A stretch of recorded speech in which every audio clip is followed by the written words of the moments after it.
Direction tout de suite Bamako, où on retrouve notre confrère Serge Daniel. Serge, quelle est la situation ce soir dans la capitale? Quelle est l'ambiance?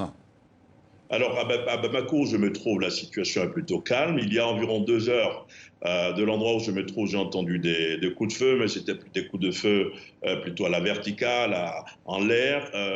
C'est plutôt calme.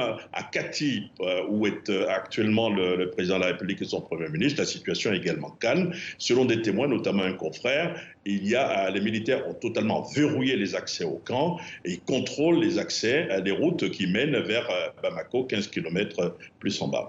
Serge, est-ce qu'on en sait un peu plus sur ces militaires mutins? Sait-on maintenant de qui il s'agit et quelles sont leurs revendications?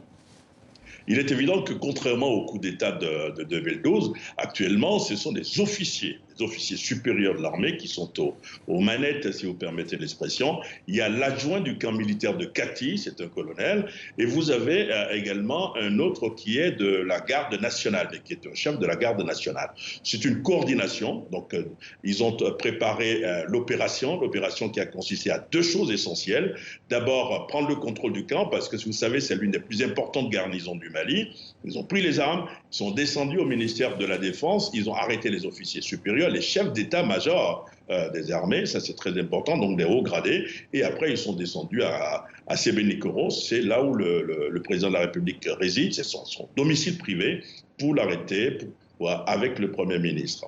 Alors Serge, vous avez parlé de coordination. Est-ce qu'on sait si ces mutins ont pu avoir des appuis autres ailleurs que dans l'armée pour capturer le président malien et son Premier ministre? On sait la contestation contre le pouvoir depuis 2 mois.